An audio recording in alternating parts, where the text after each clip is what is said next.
नमस्कार, AC news चॅनलमध्ये आपले स्वागत आहे। पिंपळनेर शहराच्या इतिहासामध्ये पहिल्यांदाच नगर परिषद स्थापन झाल्यानंतर कोणत्या पक्षाचा नगराध्यक्ष होणार याकडे संपूर्ण उत्तर महाराष्ट्राचे लक्ष लागून आहे।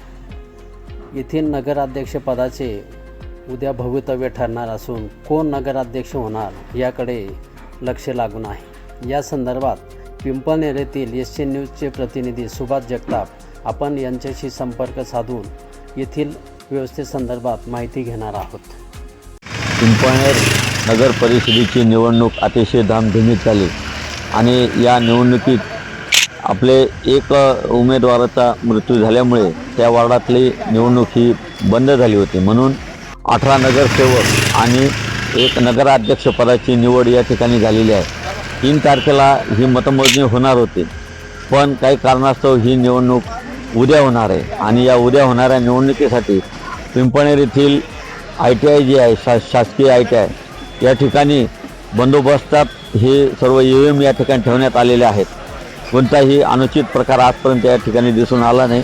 मात्र उद्या होणाऱ्या निवडणुकीसंदर्भात आपण निवडणूक सहाय्यक निर्णय अधिकारी दीपक पाटील या ठिकाणी आहेत, त्यांची आपण मुलाखत घेऊ, ते आपल्याला मार्गदर्शन सांगतील।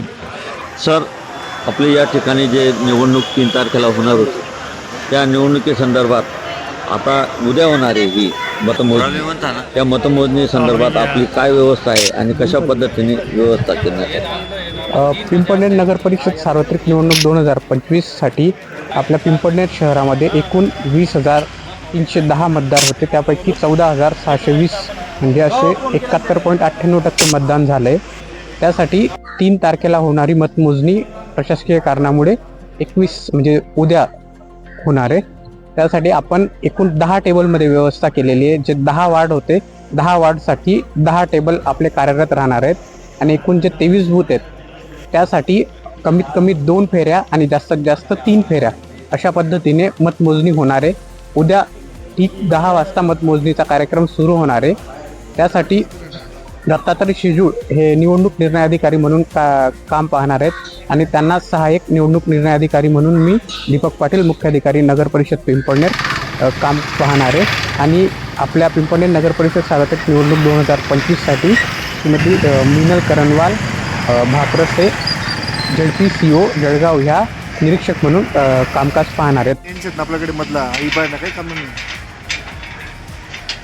टेबल महत्व नाही, आजू बदाम काय राहणार